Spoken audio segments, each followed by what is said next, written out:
You will not believe what happens to the girl at the end. Make sure to like and subscribe so we can continue writing stories like this one. I would love to hear your thoughts in the comments below. The howling wind.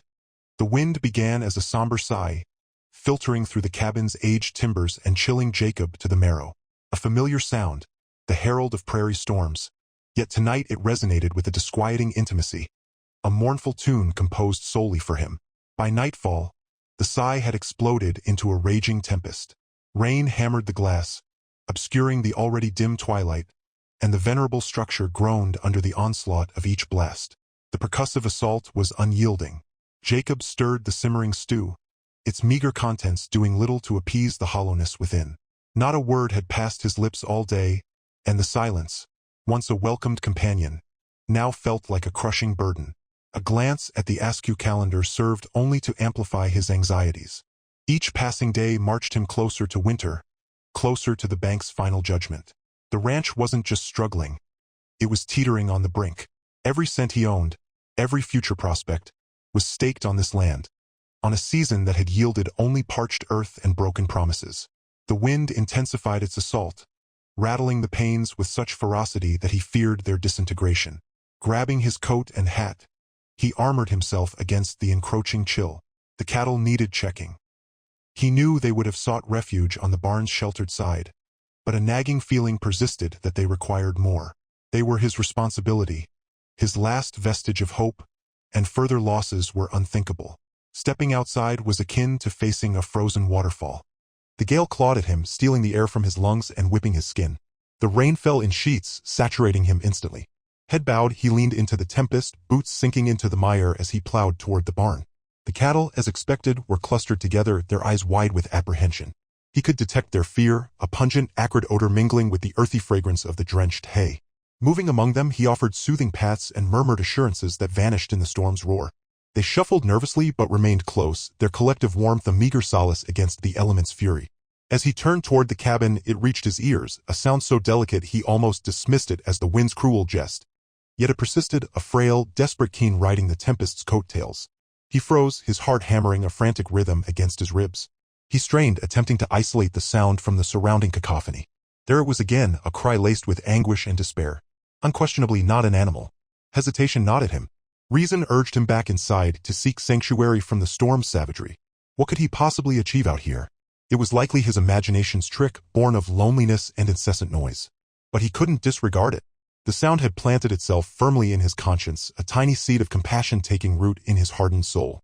Someone was out there, exposed to this brutal weather, desperately needing aid. He began walking in the direction of the sound, his gaze sweeping the murk, attempting to penetrate the rain's opaque veil. He stumbled across uneven terrain, his boots plunging into the mud's depths. The wind seemed to shove him back with each stride, defying his efforts, goading him to retreat. He pressed onward. The cry echoed again, closer now, clearer in its distress. Without a doubt, a child. Fear, cold and sharp, sliced through the numbness that had enveloped him. A child, alone in this maelstrom? He surged forward, his lungs burning, his muscles screaming in protest. He had no destination in mind, no clear vision of what awaited him, but halting was not an option. The image of a child, lost and terrified amidst this chaos, fueled his resolve. He reached the boundary of his property, the barbed wire fence's stark, menacing outline against the turbulent sky. His fingers, clumsy with cold and dread, fumbled with the latch. Finally managing to unfasten it, he lurched through, the barbs tearing at his coat. The cry sounded again, significantly closer, originating from the creek's vicinity. He raced toward it, his heart pounding like a drum. The ground plunged downward, becoming treacherous and slick.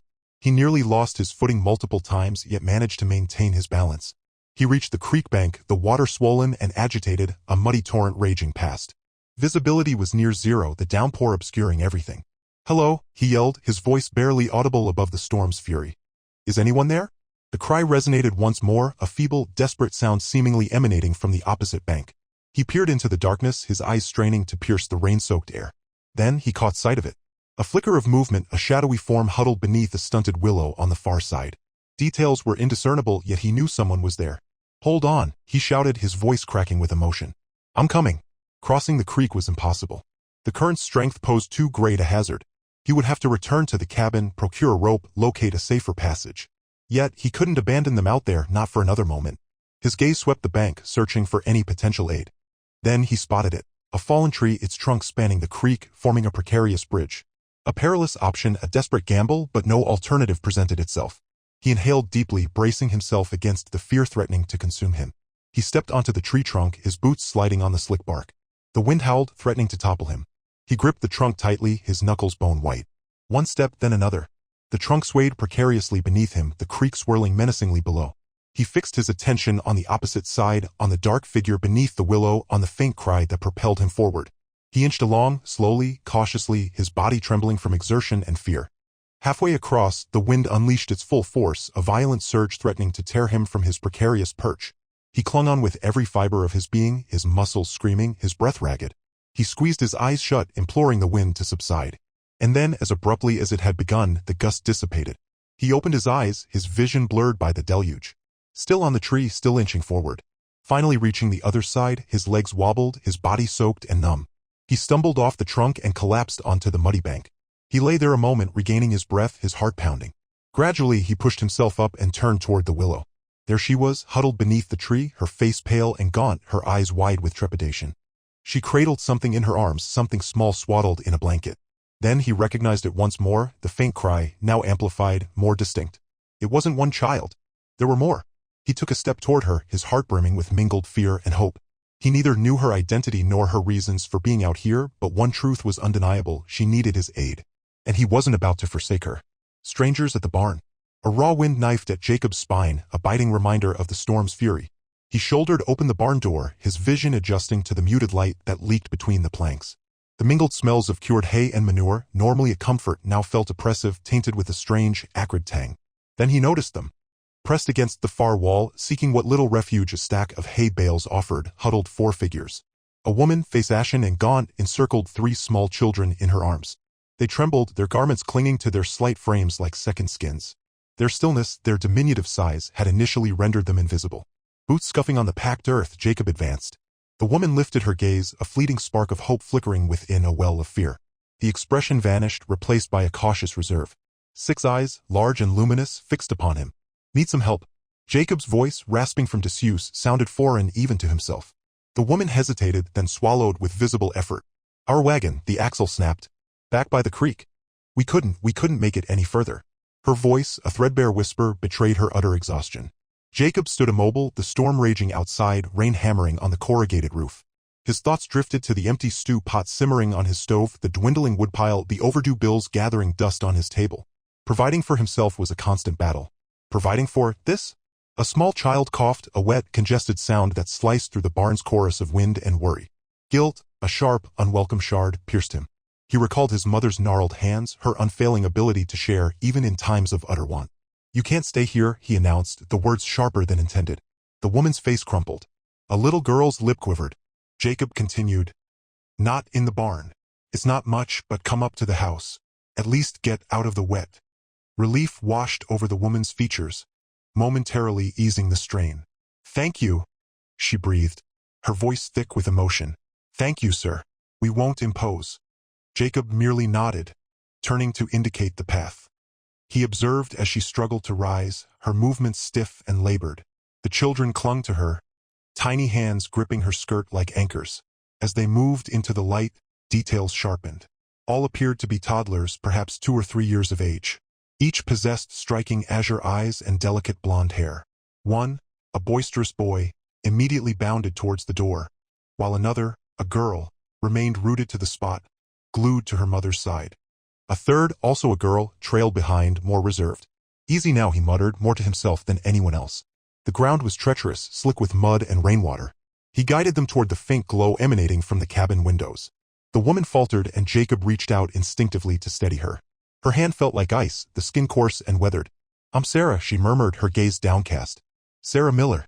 And these are Lily, Daniel, and Rose. Jacob offered another curt nod, withholding his own name. Names felt binding, and he remained uncertain of the duration of their stay. The cabin door groaned open, revealing the meager warmth of the hearth. The children gasped, their eyes widening in astonishment.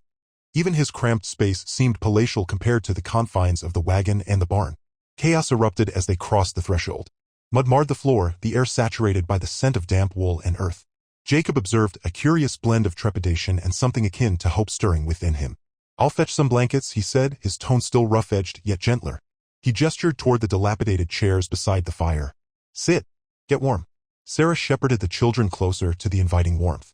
Daniel, the boy, immediately lunged forward, reaching for the dancing flames. Sarah swiftly reeled him back, scolding him softly. Lily and Rose remained steadfastly by their mother's side. While Jacob rummaged through a weathered chest for blankets, he sensed Sarah's scrutiny. Her eyes were probing, assessing. What did she perceive? A hardened loner? A solitary rancher? Or perhaps a glimmer of compassion beneath the gruff exterior? He tossed the blankets to Sarah, avoiding her searching gaze. It's not much, he said, but it's dry. Sarah swaddled the children in the blankets, drawing them close. Thank you, she repeated, her voice brimming with sincerity. We are deeply indebted. Don't mention it, Jacob mumbled, pivoting back to the fire. He added a fresh log, observing the flames greedily consume the dry wood. The fire hissed and popped, casting flickering shadows across the rough-hewn walls.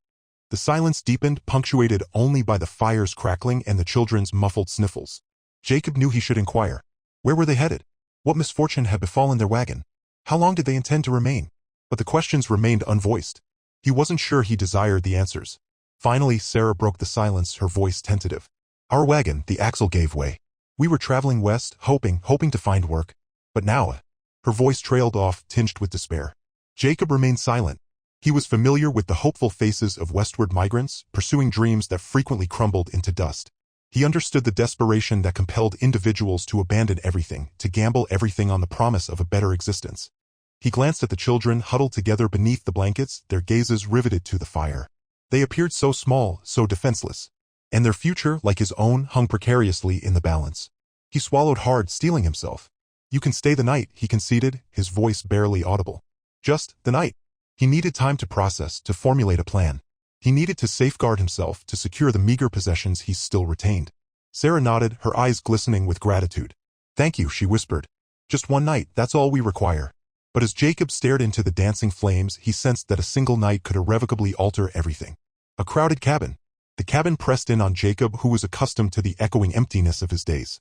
He cursed under his breath, banging his funny bone against the rough-hewn table as he edged past Sarah's few possessions. 3 miniature faces observed him from a blanket-lined hollow on the floor, Lily, her eyes wide and mirroring, Daniel already testing the limits with a swipe at a piece of kindling, and Rose latched onto Sarah's skirt like a limpet. Sorry for the crush, Jacob mumbled, his gaze fixed on the floorboards. The air hung thick with the odor of damp wool, wood smoke, and a delicate, sugary scent, baby lotion, alien to his calloused senses. Sarah offered a weary smile, her face a map of exhaustion, though a tenacious spark shone in her eyes. We appreciate everything, Mr. O'Connell. Truly. We were blessed you spotted our signal. He grunted, his gaze sweeping the room, assessing their arrangement with a practiced eye. Space was tight. His cot, usually an island of solitude, now felt exposed. The cramped cooking area was overtaken by Sarah's cookware, and the dwindling woodpile represented a problem. He hadn't anticipated dividing his meager stores, and a tight band of anxiety constricted his chest. Daniel, emboldened by Jacob's silence, reached for the axe propped against the wall. Rose gasped, tugging at him. Daniel, no. Sarah's tone was sharp, yet laced with affection. That's Mr. O'Connell's. Remember, we don't touch what isn't ours. Jacob swiftly moved the axe, his calloused hand surprisingly gentle as he returned it to its place. He shot a glance at Daniel, who returned the look with undisguised curiosity. The boy's audacious spirit mirrored his own youth, a past he had long since buried beneath layers of hardship and regret. It's fine, Jacob managed, surprised by the timbre of his own voice. Just be careful. His sanctuary was now a chaotic, cramped space, pulsing with life. The silence, formerly his solace, now felt like a vacuum yearning to be filled with the baby's gurgles and wails. A feeling stirred within him, unfamiliar after years of self-reliance, a sense of responsibility extending beyond his own needs.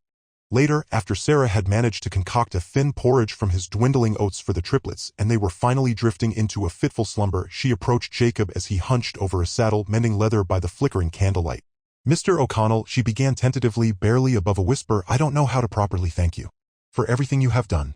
Jacob kept his gaze lowered, focused on the intricate stitching. Don't mention it. But I must, she insisted softly. You've rescued us. I won't simply be a burden. I can help with chores. I'm capable. I can cook, clean, care for the little ones, anything. He finally looked up, meeting her gaze. He discerned an honest offer in her eyes, a plea for purpose despite their predicament. There ain't much to do, he said, his tone gruff but noticeably softer than before. The ranch. It's seen better days. Even so, Sarah pressed, I can be of use. I can tend a garden come spring. I can mend clothes. I can instruct the children. That last statement snagged his attention. He hadn't considered the children's education nor given much thought beyond their immediate needs. Teach him what? He asked, his curiosity piqued. Reading, writing, arithmetic, Sarah replied. My mother was a schoolteacher. She imparted all her knowledge to me. He considered this, the three tiny faces of Lily, Daniel, and Rose flashing through his mind. He'd noted the glint of intelligence in their eyes. All right, he conceded finally, his voice barely louder than the crackling fire. You can help. A wave of relief washed over Sarah's face, momentarily smoothing the worry lines. Thank you, Mr. O'Connell, she said, her voice rich with gratitude. You won't regret this. He didn't respond, returning to his saddle, but a spark of something akin to hope flickered within him. Perhaps this unexpected intrusion wouldn't be a millstone. Maybe it could be something more. But he swiftly quelled the feeling, recalling the hard-won solitude, the disappointments life had offered. He couldn't allow hope to take root. Not yet. As the fire burned low, casting long, dancing shadows across the crowded room, Jacob lay on his cot, listening to the soft snores of the children and Sarah's rhythmic breathing. The storm outside had finally yielded, leaving behind an uncanny calm. He closed his eyes, but sleep evaded him. The silence was gone, replaced by a chorus of miniature sounds, a constant reminder that his existence had been irrevocably altered. He was no longer alone. And despite his misgivings, despite his fear, a sliver of him felt, oddly at peace. Bottles and babies. The first cry pierced the quiet of the cabin before dawn, a thin, reedy wail that quickly escalated into a full-blown siren. Then two more joined in, creating a cacophony that bounced off the low, log walls.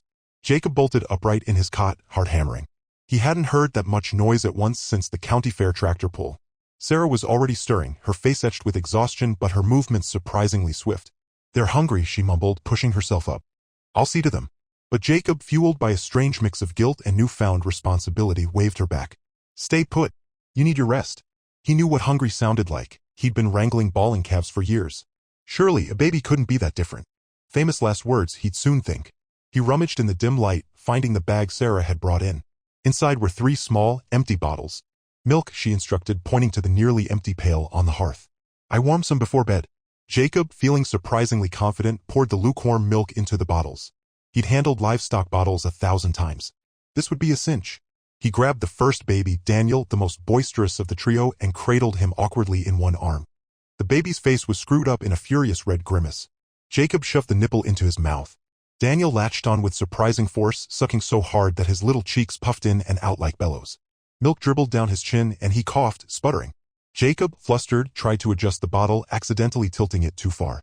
A stream of milk shot down Daniel's throat, causing him to choke and wail even louder. Lily, watching from Sarah's lap, started to cry in sympathy. Rose whimpered, burying her face in her mother's shoulder. The cabin was a symphony of infant distress. Easy, easy, Jacob muttered, feeling a bead of sweat trickle down his temple. He pulled the bottle away, patting Daniel's back with a force that seemed a little too enthusiastic. Just like a calf, he muttered to himself. Sarah, stifling a laugh, gently took the baby from him. Here, she said, positioning Daniel more comfortably in her arms. See, you have to hold him more upright like this. And tilt the bottle so there's no air. Jacob watched, feeling like a complete fool, as Sarah deftly fed Daniel. The baby quieted almost immediately, his frantic sucking slowing to a contented rhythm. Now you try, Sarah said, handing him Lily, who was still sniffling. Jacob took her carefully, feeling her fragile weight in his arms. Lily's big blue eyes, red-rimmed with tears, stared up at him. He suddenly felt an overwhelming urge to make her stop crying. He mimicked Sarah's movements, holding Lily close and tilting the bottle just so. She latched on gently, her tiny hands curling around his calloused fingers.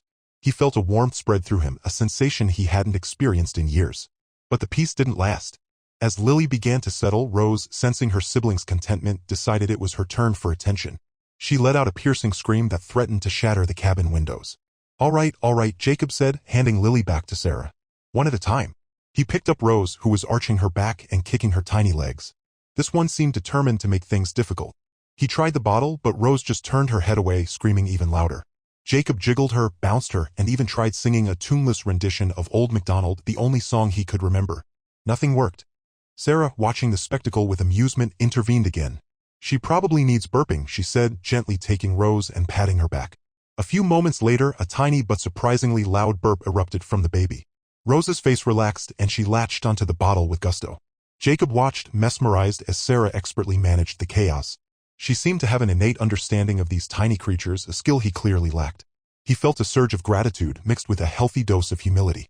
Finally, all 3 babies were fed, burped, and drowsy. Sarah settled them back in their makeshift bed, a pile of blankets and quilts in the corner of the cabin. A blessed silence descended, broken only by the soft snores of the triplets. Jacob looked at Sarah.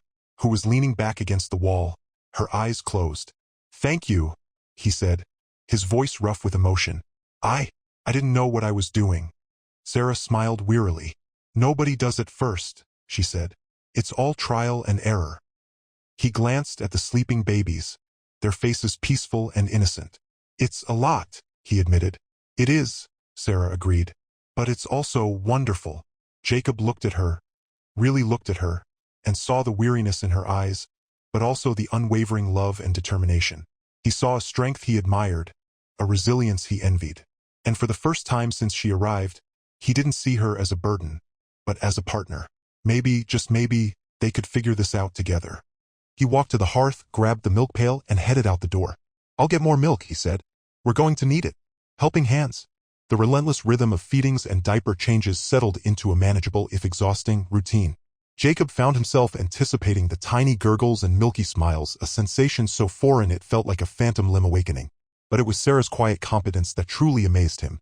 Despite her weariness, she moved with a gentle grace, a calming presence in the whirlwind of tiny demands. One morning, Jacob found her outside, a worn sunbonnet shading her face as she surveyed the neglected garden. Weeds choked the struggling vegetables, a testament to his own long months of solitary neglect. "This garden," she said softly, turning to him, "it has good bones, Jacob. Just needs a little tending." He shrugged, shoving his hands in his pockets. "Haven't had the time." The words sounded lame even to his own ears. Sarah simply nodded, her eyes filled with understanding. "I can help. While the babies nap." And she did. With the patience he lacked, Sarah coaxed life back into the parched soil. She weeded with methodical care, her fingers nimble and sure. She propped up wilting tomato plants with salvaged twine and whispered encouragement to the struggling squash vines. Jacob watched her from the porch, mesmerized. The garden, like his own life, had become overgrown and untended. He'd simply let it go, another casualty of his grief. But Sarah, with her quiet determination, was breathing life back into it, one seed, one sprout at a time. That afternoon, he found her mending clothes in the cabin. His shirts, threadbare and patched, were piled beside her, alongside the triplets' miniature garments. Her needle flashed in the afternoon light as she stitched with meticulous precision. The rhythmic sound was a soothing counterpoint to the baby's contented coos. "Thank you, Sarah," he said, his voice rough with unfamiliar emotion. "For everything." She looked up, her eyes meeting his. "We're in this together, Jacob. These babies need us both." Her words resonated deep within him. He wasn't alone anymore. He had a partner, a reason to care, a future to build. It was a daunting prospect, but also exhilarating. As the days turned into weeks, Sarah's influence permeated every corner of the ranch. The cabin, once filled with the dust of neglect, was now clean and organized. The aroma of freshly baked bread filled the air, mingling with the sweet scent of baby powder. Even the livestock seemed calmer, more content. One evening, as the sun dipped below the horizon, painting the sky in hues of orange and purple, Jacob found Sarah in the garden, watering the newly revived plants. He leaned against the fence, watching her. The garden, once a symbol of his despair, was now a vibrant tapestry of green. The tomatoes were plump and red, the squash vines were laden with fruit, and even a few sunflowers had bravely unfurled their golden faces. "It's beautiful, Sarah," he said, his voice filled with genuine admiration. She smiled, her face glowing in the twilight. "It just needed a little love." Her words struck a chord within him. He realized that she wasn't just talking about the garden. She was talking about him, about his life, about the desolate ranch he had allowed to fall into disrepair. He had been so consumed by his grief that he had forgotten how to nurture, how to care. But Sarah, with her unwavering kindness, was showing him the way. He stepped through the gate and walked towards her, the scent of earth and blossoms filling his lungs. He stopped beside her, his gaze meeting hers. "Sarah," he began, then hesitated, unsure how to express the emotions swirling within him. I don't know what to say. You've changed everything." She reached out and gently touched his arm, her fingers warm against his skin. "We've changed everything, Jacob. Together." He looked at her, truly seeing her for the first time. He saw the lines of weariness etched around her eyes, the strength in her jaw, the unwavering love in her gaze. She was more than just a mother in need, she was a survivor, a healer, a beacon of hope in his desolate world. He wanted to take her in his arms, to hold her close and never let go. But he held back, uncertain, afraid of scaring her away. He was still a broken man, scarred by the past.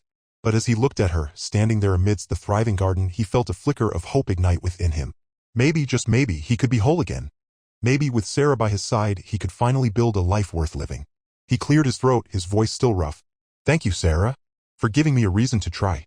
She smiled, a radiant, heart-stopping smile. "You already are, Jacob. You already are. a glimmer of hope. Evenings found Jacob inexplicably drawn to the porch swing, lingering longer than duty demanded. Ostensibly, he'd check the gate latch or sweep the horizon for wandering livestock, but his gaze, a homing pigeon, always returned to Sarah. The sunset gilding her hair, the tender curve of her lips as she read to the triplets, it sparked a long-dormant ember within him. A soft, knowing smile sometimes met his furtive glances, sending him scrambling for cover, embarrassed by the raw intensity he felt. A rancher weathered by sun and solitude, he felt ill-equipped for such delicate dances. What did he know of courtship? One morning, mud clinging stubbornly to the heels of his worn boots, he'd left them by the door, intent on mending fence. But as he reached for them, he found Sarah kneeling beside them, a brush in hand. "What's this?" he asked, a harsher edge to his tone than intended. Her cheeks bloomed with color as she looked up. "Just tidying them up," she murmured, her gaze meeting his. They looked a little worse for wear. He knelt, inhaling the clean, sharp scent of lye soap mingling with the leather. He watched her careful ministrations, her touch surprisingly tender. No woman had ever bothered with his boots. Martha certainly hadn't. "You don't need to," he rasped, a lump forming in his throat. "I know," she replied, a ghost of a smile gracing her lips. "But I wanted to." He watched her a beat longer, his heart unexpectedly swelling. He saw the fatigue etched on her face, the faint smudges beneath her eyes. She was weary, he knew it. Yet she offered kindness freely. Abruptly needing air, he stood. "Gotta go," he mumbled, snatching the clean boots. "Thanks." He fled without meeting her eyes, the image of her kneeling at his feet burned into his memory. A strange brew of gratitude and disquiet bubbled within him, the sensation of being truly seen after years of invisibility. Later that week, a plume of dust announced the arrival of a traveling salesman. Mr. Silas Abernathy, resplendent in a suit and armed with an oily grin, claimed to represent a major meatpacking concern back east. Jacob regarded him with suspicion, a rare sight in these parts, where folks generally relied on catalogs or bartered with neighbors. Abernathy, however, was relentless, and Jacob, always willing to hear a fair offer, listened. "I'm prepared to offer you top dollar for your herd, Mr. Miller," Abernathy declared, his eyes glinting. "Market's booming back east, and we need quality beef." Jacob's brow furrowed. "Name's Jacob, not Miller." Abernathy waved a dismissive hand. "Apologies. Regardless, the offer remains. I've seen your stock, Mr. Jacob, and they're first rate. A price you haven't seen in years, one that could set you up for life." Jacob felt a surge of excitement, tempered by unease. The sum Abernathy quoted was beyond his wildest dreams. Enough to extinguish the mortgage, repair the dilapidated farmhouse, perhaps even invest in new equipment. Enough to secure a future for Sarah and the triplets, a life free from constant scrimping. But it meant relinquishing his herd, his life's work. It meant abandoning the ranch, his only sanctuary. It meant reinvention elsewhere. His gaze drifted towards the house, catching Sarah hanging laundry, the triplets romping at her feet. He thought of their laughter, the rhythms they'd established, a semblance of normality he never thought possible. "I'll consider it," he told Abernathy, his voice guarded. Abernathy clapped him heartily on the shoulder, his grin widening. "Don't delay, Mr. Jacob. Opportunities like this are rare. Lightning strikes but once." He left Jacob standing there, the salesman's words reverberating in his head. The siren song of effortless wealth, the promise of a clean slate, was tempting. But the prospect of abandoning Sarah and the triplets, of shattering the fragile equilibrium they'd achieved, gave him pause. That night, sleep eluded Jacob. He thrashed in bed, Abernathy's proposition a relentless tide in his mind. He knew a momentous decision loomed, one that would reshape his destiny and the lives of those he now cherished. Gazing out at the star-strewn canvas of the night, he sought an answer he couldn't grasp. A flicker of hope, once a distant star, now seemed within reach, but at what sacrifice? Whispers and worries. The salesman's droning voice, a relentless buzz that grated on Sarah's nerves, wormed its way in through the window. Pausing in her task of mending one of Jacob's shirts by the hearth, she found herself unintentionally eavesdropping. His words painted a disquieting picture, one she hadn't expected. "A king's ransom, Miller. Enough to make a new start anywhere your heart desires. These are prize-winning cattle, and with the railroad pushing through."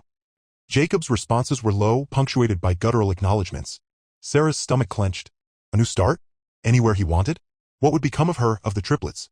She rose, each movement measured, as if a sudden flinch might shatter the precarious peace they'd built. The floorboards whispered beneath her worn slippers as she edged toward the window, a morbid curiosity compelling her forward. The vista beyond seemed serene on the surface. Jacob and the salesman, a stout fellow with a meticulously greased comb-over and a smile that felt pasted on, stood by the corral, the cattle restless behind them. The scent of sun-baked earth and manure, usually comforting, now seemed tainted, soured by a creeping unease. She strained to catch fragments of their exchange. "Leaving this all behind, you say? No strings attached."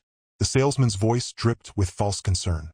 A long silence followed, broken only by the wind sighing through the gaps in the barn siding. Sarah's pulse hammered in her ears. Please, Jacob, don't. Then, Jacob's voice, thick with a weariness that pierced Sarah like ice, answered, I'm giving it some thought. The words hung, heavy and oppressive. She recoiled from the window, her hand flying to her mouth to stifle a gasp. Giving it some thought. He was contemplating abandoning everything. The ranch, them. She sank onto the rocker's edge, the hardwood mirroring the icy apprehension that now gripped her. The forgotten shirt lay in her lap, the needle catching a glint of the waning sunlight. What would become of them? Where could they possibly go? The prospect of packing their few possessions and facing an uncertain future sent a sickening wave of nausea through her. She had allowed herself to hope, to believe they had at last found a sanctuary, a place to set down roots. Now that fragile dream was collapsing, dissolving into bitter ashes in her mouth.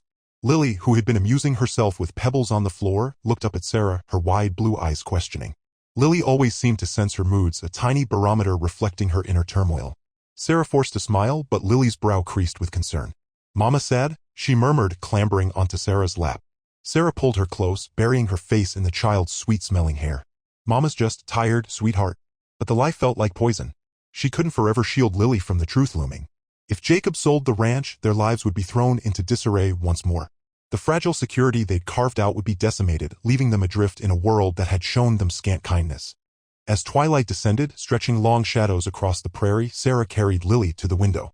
The salesman had departed, his showy buggy now a distant pinpoint on the horizon. Jacob still stood by the corral, a dark figure silhouetted against the dimming light. He appeared lost, his shoulders bowed beneath a weight Sarah couldn't fathom. What will happen, Lily? She whispered, her voice barely audible over the wind's mournful song. What will happen to us? Lily didn't reply, but she reached up to touch Sarah's face, her small hand offering a comforting warmth.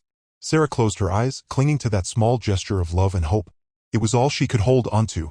Later, after the triplets were asleep, a tangle of small limbs in their shared bed, Sarah sat beside the dying fire, unable to quell the relentless anxiety that had taken root. She needed to confront Jacob to understand his intentions, but fear kept her rooted in place. Fear of the truth, fear of the chasm of the unknown. She tossed another log on the embers, watching the fire dance and flicker, painting restless shadows across the cabin walls.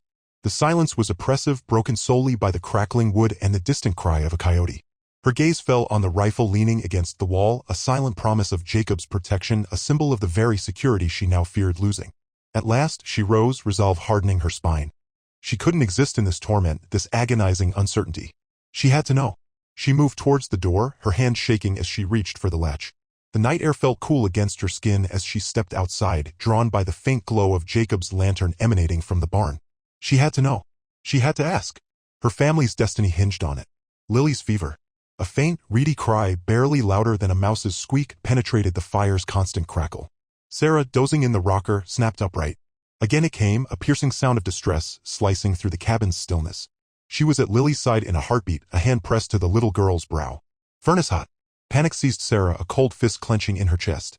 Lily's skin blazed, her tiny frame trembling violently. In the rough-hewn crib Jacob had fashioned, Daniel and Rose stirred, their sleep troubled. Jacob! She cried, her voice tight with rising terror. Jacob, wake up! Lily's burning up.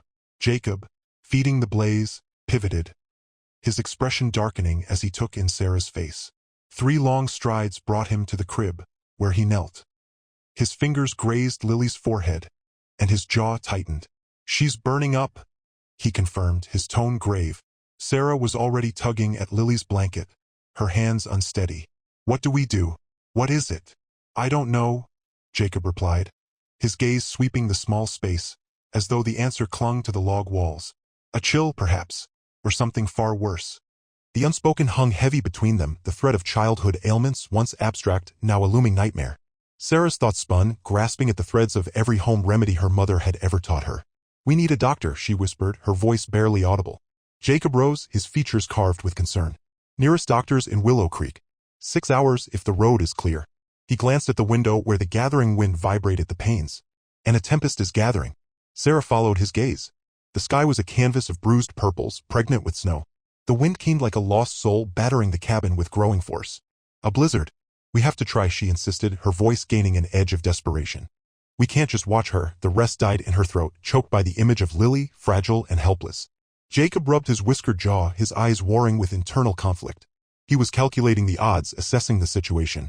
She knew he grasped the dangers, the near impossibility of navigating a blizzard, but he also saw the raw, primal terror etched on her face.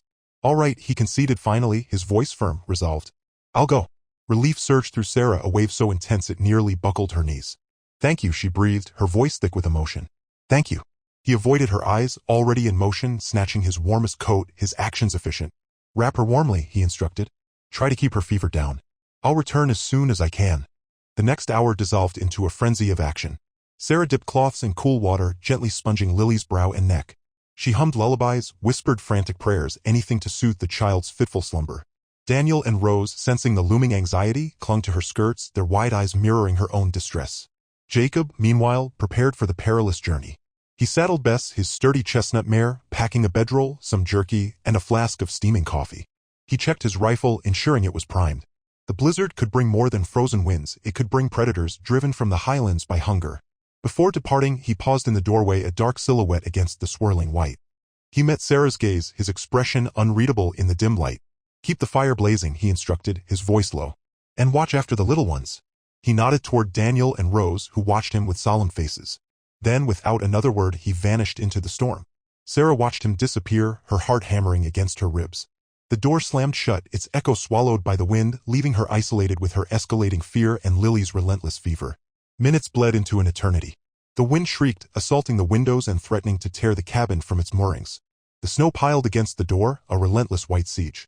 Sarah fed the fire obsessively, the dancing flames a fragile beacon against the encroaching darkness. Lily's fever climbed. She thrashed in her sleep, her skin radiating heat, her breath shallow and rapid. Sarah cradled her, rocking her gently, murmuring comforting words, but nothing seemed to ease her suffering. Daniel and Rose, attuned to their mother's despair, grew increasingly agitated. They cried, they whimpered, demanding her attention, but Sarah had nothing left to offer. Her entire being focused on Lily, on keeping her alive. As the night deepened, despair began to creep in. The storm raged unabated, and Jacob had been gone what seemed a lifetime. She pictured him lost in the whiteout, his horse floundering in the drifts, the wind flaying his skin. She imagined him succumbing to the cold, his body buried beneath the snow, never to be found. The thought was unbearable. She couldn't lose him, not now, not after everything. He had become more than just a stranger who had offered them refuge. He had become intertwined with their lives, a protector, a provider, a friend. And as she sat there, cradling her burning child, a realization dawned, something she had hesitated to acknowledge even in her own thoughts. She was growing to care for Jacob, to see beyond his rough exterior, to recognize the inherent kindness and resilience that lay beneath. But now it might be too late. Suddenly a sound pierced the howling wind. Faint, muffled, yet unmistakable. A horse. Sarah's head shot up, her heart soaring with renewed hope. She stumbled to the window, peering through the frosted glass. At first, she saw only swirling snow. But then, through the blinding white, she discerned it. A dark form moving slowly, laboriously toward the cabin. Jacob. And behind him, another figure hunched low in the saddle, his face obscured by a fur cap. A doctor. Tears streamed down Sarah's face, tears of overwhelming relief, profound gratitude, and rekindled hope. He had done it. He had defied the storm, risked his life, to save her child. And in that moment, she understood that whatever the future held, whatever trials lay ahead, they would face them together. Through the blizzard. The wind shrieked, a feral beast tearing at the Ford's rusted panels. Jacob's hands, clenched tight, whitened on the steering wheel. The blizzard, a ravenous swirl of white, had swallowed the plains, turning every landmark into a ghostly illusion. Snow plastered the windshield, defying the frantic wipers, and each buffet of wind rattled the aging truck. He strained to discern the faint line of the boundary fence, his lifeline in this blinding expanse. To stray from the track was to invite a frigid demise. Lily's feverish face danced behind his eyelids, and Sarah's desperate plea echoed in his memory. Hurry, Jacob! Each mile stretched like a gauntlet, each minute a torturous wait. The truck pitched and yawed, tires fighting a losing battle in the deepening drifts. Jacob wrestled with the stubborn wheel, muscles burning, breath rasping in his chest. He had to push on. Doc Miller was their only hope. Lily's life hung in the balance. A glance at the fuel gauge sent a jolt of fear through him. Barely a quarter tank. A gamble gone sour. He eased his foot off the gas, nursing the dwindling supply. The engine coughed a mournful protest. The storm seemed to revel in his plight, the wind howling with renewed fury, the snow thickening into an impenetrable curtain. Dread coiled in his gut, a cold serpent constricting his breath. He was alone, pitted against the elements, a child's fate resting on his shoulders. A memory surfaced, a beacon of warmth in the frozen landscape. Mary, his late wife, her face etched with youthful determination. They were kids then, scrapping to make a life on this unforgiving land. He recalled a Christmas past, a similar blizzard imprisoning them for days. They'd shared stories, laughter, finding solace in each other's presence. Mary, the bedrock of their family, the source of unwavering strength. She had taught him the meaning of true kinship, loyalty, sacrifice, boundless love. Her words, etched in his heart, resonated. Family isn't just blood, Jacob. It's about those you choose to embrace, those you vow to protect. Mary's memory fueled him, a renewed sense of purpose igniting in his soul. This wasn't merely for Lily or even for Sarah. It was for Mary, for the values she had instilled, for the very essence of family, the promise of a future beyond this storm. He pressed onward, his gaze fixed on the ghostly horizon. The truck slammed into a hidden rut, the jolt sending a jolt up Jacob's spine. He cursed under his breath, his hand instinctively finding purchase on the dashboard. Sarah's face flashed before him, etched with worry and a vulnerability that belied her strength. He had witnessed her fear, but also her fierce devotion to her children. He saw what was truly at stake. This wasn't just about saving Lily. It was about preserving a fragile family, and perhaps about saving himself.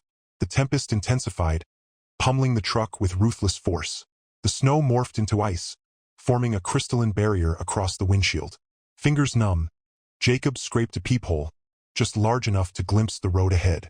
Straining, he thought he saw something in the distance, a flicker of salvation. He squinted, trying to decipher the shape. A fence post, a familiar sentinel. He was closer than he'd dared hope. He pushed the truck harder, ignoring the engine's anguished cries. He could almost taste the relief, the victory of reaching safety. Rounding a bend, he saw it, the faint, welcoming glow of Doc Miller's porch light. He had made it through hell. Slamming on the brakes, the truck slid to a stop before the house. He stumbled out, legs leaden, body numb, the wind lashing him. He fought his way to the door, pounding on it, his voice a raw rasp swallowed by the storm. "Doc. Miller. It's Jacob. Need your help." Light spilled from within and the door swung open. Doc Miller stood there, his face a mask of concern. "Jacob? What in blazes are you doing out here?" "It's Lily, document. She's bad. Real bad. You gotta come." Doc Miller didn't hesitate. Grabbing his bag and heavy coat, he joined Jacob in the teeth of the storm, heading back into the white abyss, towards the ranch, towards Lily, towards hope. A mother's vigil. The cabin held its breath, punctuated only by the rocker's weary cadence and Lily's faint, ragged gasps. Sarah sponged her daughter's brow, the cool water beating on skin stretched taut over bone.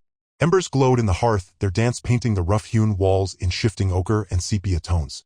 Outside, the wind keened, a lament that mirrored Sarah's own gnawing fear. Daniel and Rose, cocooned in their cot, remained blessedly lost to the turmoil. Sarah craved their oblivion, having snatched no more than fleeting moments of rest since Lily's temperature had soared, each hour a hazy montage of dread and murmured supplications. She twisted the cloth, the chill seeping into her cracked skin. A distant echo surfaced, a time when those hands were smooth, unmarked by the unceasing demands of motherhood and the land. It felt like a past life. Before Thomas, before the farm's collapse, before their westward flight. She'd been so young, brimming with naive optimism on her wedding day. Thomas had painted a future of comfort, a welcoming home, a family overflowing with affection. For a fleeting instant, that vista had seemed attainable. But the prairie had proved merciless, the harvest barren, and Thomas had transformed. The light had died in his eyes, replaced by a granite resolve that veered into obsession. He'd driven himself, driven her, until they were both mere specters. And then the accident. A careening wagon, a fractured spine. Gone. Leaving her adrift, pregnant, with only a handful of tattered dreams as insubstantial as the horizon. Sarah squeezed her eyes shut, a solitary tear tracing a path down her weathered face. She hadn't permitted herself the luxury of dwelling on the past. Survival had demanded every reserve of her strength, every spark of her resolve. But now, in the suffocating silence, memories clawed at her, raw and vivid. She gazed at Lily, a tidal wave of love threatening to drown her. This frail, diminished child, vibrant until days ago, now lay listless. Sarah brushed a wisp of hair from Lily's face, her touch barely there. "Please, Lily," she pleaded, her voice raspy. "Be strong. Mama needs you." She dampened the cloth again and gently bathed Lily's face. The fever persisted, scorching her skin with infernal heat. She bit back the despair that threatened to engulf her. Jacob. Where was he? Had he reached Doc Miller's? Was he safe from harm? The storm intensified, the wind shrieking like a harpy assaulting the cabin's fragile walls. She pictured him out there, battling the storm's fury, his face etched with purpose, his shoulders bowed against the relentless snow. She sent a silent prayer skyward, a fervent plea rising above the tempest. She recalled his quiet compassion, the ready refuge he'd offered them without question, the tenderness he showed when caring for the babies. He was a good, sturdy soul. And she, a woman worn to the quick by adversity, had burdened him with her plight. Unintentionally, yet irrevocably, she pushed herself up from the rocker, her joints protesting. She needed to act to actively combat the encroaching helplessness. She approached the small table near the window and grasped the well-worn Bible she'd carried across the plains. The leather was flaking, the pages creased and stained with time, yet it offered solace, a tangible reminder that she was not entirely alone. She opened it to the Psalms and began to murmur the words, her voice a faint thread. The Lord is my shepherd. I shall not want. He maketh me to lie down in green pastures. He letteth me beside the still waters. He restoreth my soul. The familiar cadence soothed her, a balm for her weary spirit. She continued, her voice gaining resonance with each line. She read until the faintest tendrils of dawn seeped through the gaps in the cabin's walls. Lily stirred, her lashes fluttering. Sarah leaned in, her heart hammering against her ribs. Lily's eyes flickered open, unfocused and clouded with fever. But they were open nonetheless. "Mama," she whispered, her voice reedy. "I'm here, sweetheart," Sarah replied, her voice thick with emotion. "Mama's right here." Lily's eyes drifted shut again, but this time her breathing seemed a shade easier, a touch less labored. Sarah continued to sponge her forehead, her hand trembling slightly. She couldn't be certain if Lily was genuinely improving or if it was merely the yearning of her heart. But it was enough to offer a glimmer of hope. As the sun crested the horizon, painting the sky in shades of rose and apricot, Sarah remained at Lily's side, a silent guardian, her love a steadfast flame against the encroaching darkness. She would persevere, she would maintain her vigil, she would fight for her daughter's survival with every fiber of her being. And she would pray for Jacob's safe passage, clinging to the faith that they could all weather this ordeal together. Grandma's remedy. The doctor arrived with the storm still snarling outside. His face, etched with the weariness of countless rural calls, offered little comfort. He examined Lily with practiced hands, his stethoscope cold against her feverish chest. Sarah watched, her breath held captive in her lungs as the doctor's brow furrowed deeper with each passing moment. "It's pneumonia," he announced finally, his voice grim. "A bad case. I can give her some medicine, but truthfully, Mrs. Miller, her chances aren't good. She's so small, so weak." Sarah's world tilted. She gripped the edge of the table, her knuckles bone white. There must be something, anything. The doctor sighed, a sound of resignation. "Keep her warm. Try to get her to drink. And pray." He left a small bottle of bitter-smelling liquid and a cloud of despair hanging heavy in the air. Hours crawled by, marked only by the diminishing light and the relentless howling of the wind. Lily's fever raged, her skin burning one moment, clammy the next. Sarah coaxed drops of water between her parched lips, but Lily remained unresponsive, lost in the fever's relentless grip. Hope, which had flickered so brightly at dawn, began to dim, threatened by the encroaching darkness. Jacob, his face etched with worry, paced the small cabin. He felt helpless, useless. He'd faced down blizzards, wrestled wild cattle, and rebuilt fences broken by stampedes, but this was a battle he didn't know how to fight. He watched Sarah, her face pale and drawn, her eyes fixed on Lily with a desperate intensity, and a surge of protectiveness washed over him. He couldn't let this child die. He wouldn't. Then, a memory surfaced, a whisper from his childhood. His grandmother, a woman weathered by hardship and steeped in the wisdom of the land, had possessed a trove of remedies gleaned from generations of prairie women. He remembered a tea she made for lung ailments, a concoction of herbs and honey brewed over a low fire, its aroma filling the small kitchen with a comforting scent. "Sarah," he said, his voice urgent, "I remember my grandmother used to make a tea for coughs and fevers. It might help."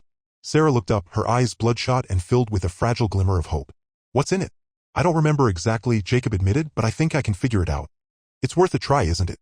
Without waiting for her answer, he grabbed his coat and headed out into the storm. Sarah watched him go, a silent prayer forming on her lips. He was risking his own life, battling the blizzard to save her child. A warmth, not unlike the fever that gripped Lily, spread through her chest. He returned an hour later, his face windburned and his hands numb, clutching a handful of dried herbs and roots. He'd found some horehound near the creek bed, a forgotten patch stubbornly clinging to life beneath the snow. He also managed to dig up some wild licorice root, remembering his grandmother's insistence on its soothing properties. Working quickly, he crushed the herbs with a mortar and pestle, releasing their pungent aroma into the small cabin. The scent, earthy and slightly sweet, mingled with the antiseptic smell of the doctor's medicine, creating a strange, almost comforting, blend. He brewed the tea over the stove, adding a generous dollop of honey from his dwindling supply. When the tea was ready, he carefully strained it, allowing it to cool slightly before offering it to Lily. Sarah gently lifted her daughter, cradling her in her arms. Jacob brought the spoon to Lily's lips, coaxing her to swallow. At first, she resisted, her lips tightly closed. But Jacob persisted, his voice soft and soothing. "Come on, little one," he murmured, "just a little sip. It will make you feel better." Slowly, tentatively, Lily began to swallow. A few drops at first, then more until she had taken a spoonful. Sarah watched, her heart pounding as Lily's small body relaxed slightly. They continued like this for what seemed like an eternity, Jacob patiently spoon-feeding Lily the warm tea while Sarah held her close, whispering words of encouragement. As the night wore on, a subtle change began to occur. Lily's breathing became less labored, her fever seemed to lessen, and the frantic tension that had gripped her small body began to ease. Finally, as the first hint of dawn touched the eastern sky, Lily stirred, her eyes fluttering open. She looked up at Sarah, her gaze unfocused but filled with a nascent awareness. Then her eyes shifted, focusing on Jacob, who was kneeling beside her. She reached out a tiny hand, her fingers barely brushing his. He instinctively took her hand in his large calloused hand enveloping her small, fragile one. Her grip was weak, barely perceptible, but it was there. A connection. A wave of emotion washed over Jacob, so profound and unexpected that it took his breath away. It wasn't just relief, it was something deeper, something more profound. It was a feeling of protectiveness, of responsibility, of love. In that moment, holding Lily's tiny hand in his, Jacob knew that he couldn't leave. He couldn't abandon Sarah and these children to face the harsh realities of this unforgiving land alone. This wasn't just about providing shelter from a storm, it was about building a life, a family, a future. He looked at Sarah, her face pale but radiant with relief, and saw a flicker of something else in her eyes, a trust, a gratitude, a burgeoning hope. He knew then that their lives were irrevocably intertwined, bound together by hardship, by hope, and by the fragile thread of a child's life. The storm outside had finally subsided, leaving behind a world washed clean and sparkling with a fragile, newborn light. And in the small cabin nestled amidst the rolling hills of Wyoming, a new chapter was just beginning. Choosing home. The salesman, a portly man named Mr. Abernathy, adjusted his spectacles, his breath fogging the already frosty air inside the cabin. He hadn't expected Jacob to change his mind. He'd practically had the deal sealed, the papers drawn up, the ink practically dry. Mr. Miller, Abernathy began, his voice tight. I must confess, I'm rather perplexed. We had an agreement. Jacob leaned against the rough-hewn counter, the aroma of pine and Sarah's simmering stew filling the small space. Lily was nestled in Sarah's arms, finally sleeping soundly after a fretful morning. Rose and Violet were cooing softly in their cradle, their tiny hands intertwined. The sight of them, the sound of them anchored him. Things changed, Mr. Abernathy, Jacob said, his voice firm. He met the salesman's gaze directly, refusing to waver. I'm not selling. Abernathy's face flushed. But the price. It was more than fair. Enough to set you up for life, man. You were practically begging for it last week. Last week, Jacob corrected him, I was a different man. He gestured towards Sarah and the triplets. They need me here. This place, it's not just land anymore. It's a home. Abernathy sputtered, clearly at a loss. He'd dealt with stubbornness before, but this was different. It was like arguing with a force of nature, with something rooted deep in the earth. He glanced at Sarah, then at the babies. He saw something in their faces, in the gentle way Sarah rocked Lily, that he couldn't comprehend. Sentimentality, he scoffed, finally finding his voice. You're letting sentimentality cloud your judgment. You'll regret this, Miller. Mark my words. Jacob simply shook his head. I don't think so. Now, if you'll excuse me, I have family to attend to. Abernathy huffed, grabbed his briefcase, and stomped out into the snow, muttering about fools and wasted time. The door slammed shut, rattling the windows. Silence descended on the cabin, broken only by the soft gurgling of the babies and the crackling of the fire. Jacob watched Sarah, her face etched with weariness, but also with a quiet strength that both humbled and captivated him. He knew he couldn't keep his feelings bottled up any longer. He cleared his throat. Sarah, he began, his voice rough around the edges. I need to tell you something. She looked up at him, her eyes questioning. Lily stirred slightly in her arms. When you came here, Jacob continued, I was lost. This place was just a burden, a reminder of everything I'd lost. But you and the girls, you brought life back into it. Into me. He paused, searching for the right words. I didn't realize how empty it was here until you filled it. I'm falling in love with you, Sarah. And with those 3 little miracles. Sarah's eyes widened, her cheeks flushing a delicate pink. She looked down at Lily, then back at Jacob, her expression a mixture of surprise, disbelief, and something akin to hope. Before she could respond, a knock echoed at the door. Sarah looked startled, but Jacob's expression hardened. He still wasn't used to visitors, but he would deal with them, whoever they were. He opened the door to find a woman standing on the porch, her face framed by a fur-lined hood. She was dressed in elegant riding clothes, a stark contrast to the rough-spun garments of the ranch. Mr. Miller? She asked, her voice refined. My name is Mrs. Eleanor Fairchild. I understand you're sheltering Mrs. Miller. Jacob nodded, suspicion gnawing at him. She's here. What do you want? Mrs. Fairchild smiled, a practiced, almost brittle expression. I'm the owner of the Fairchild Ranch, just south of here. I've heard about Mrs. Miller's situation, and I believe I have a proposition that might be of interest to her. She turned her gaze towards Sarah, who had cautiously approached the doorway, Lily still cradled in her arms. Mrs. Miller, I'm in need of a nanny for my grandchildren. The position offers excellent pay, a comfortable home, and security. I believe your unique experience with children would make you ideally suited for the role. Sarah looked from Mrs. Fairchild to Jacob, her eyes filled with a desperate plea for guidance. The offer was tempting, a chance to escape the harsh realities of her current situation, to provide a stable future for her daughters. But it would mean leaving Jacob, leaving the only place where she had felt a flicker of hope since losing her husband. The weight of the decision pressed down on her, suffocating her. Choosing a home was never easy, especially when she wasn't sure where her heart truly belonged. A thriving homestead. The silence following Mrs. Fairchild's proposition hung heavy, a suffocating blanket. Sarah's gaze flickered between the woman's sharp, expensive attire and Jacob's work-worn hands, stained with the good earth. Security versus devotion. A gilded cage or a life forged with shared effort. Dream by painstaking dream. Thank you, Mrs. Fairchild. Sarah finally spoke, her voice surprisingly firm. Your offer is generous, but I must decline. Mrs. Fairchild's perfectly arched brows rose a fraction of an inch. Are you quite sure, dear? Consider the advantages for your children. I have, Sarah replied, meeting her steely gaze, and I've concluded that the greatest gift I can bestow isn't mere wealth, but belonging, a foundation of love, a true family. Turning toward Jacob, her eyes glistened, and I believe I'm already falling in love with someone who embodies that. Jacob's spirit soared. He reached, his calloused fingers twining with hers in a hopeful clasp. He'd never imagined such reciprocation. Mrs. Fairchild rarely denied her desires, pressed her lips into a thin line. You're forsaking a guaranteed future for this rancher? I'm embracing contentment, Sarah declared, her voice ringing with resolve. A commodity, Mrs. Fairchild, beyond any monetary value. With a final, cutting sniff, Mrs. Fairchild pivoted, her expensive heels clicking sharply on the gravel as she marched toward her waiting automobile. A cloud of fine dust billowed in her wake as she departed, leaving Jacob and Sarah bathed in the quiet aftermath. Sarah, Jacob began, his voice thick with emotion. Sarah squeezed his hand reassuringly.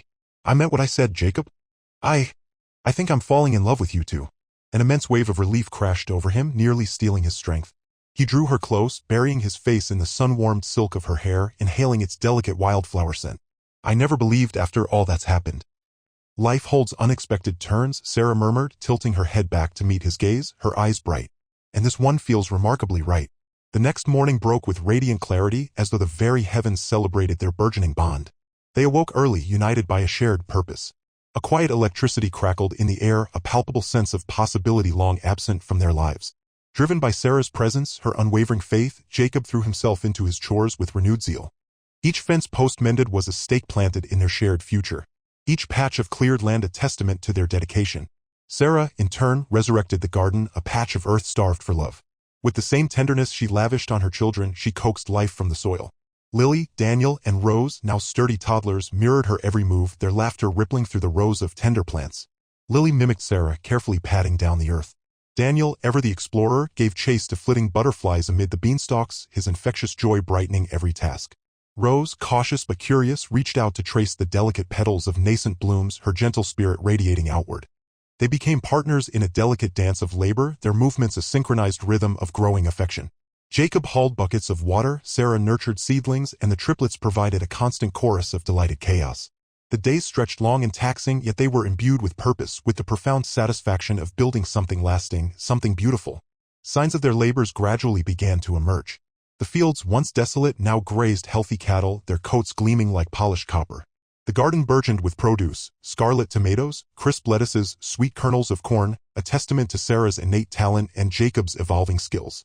The comforting aroma of freshly baked bread, a craft Sarah quickly mastered, wafted from the cabin, chasing away lingering shadows of the past.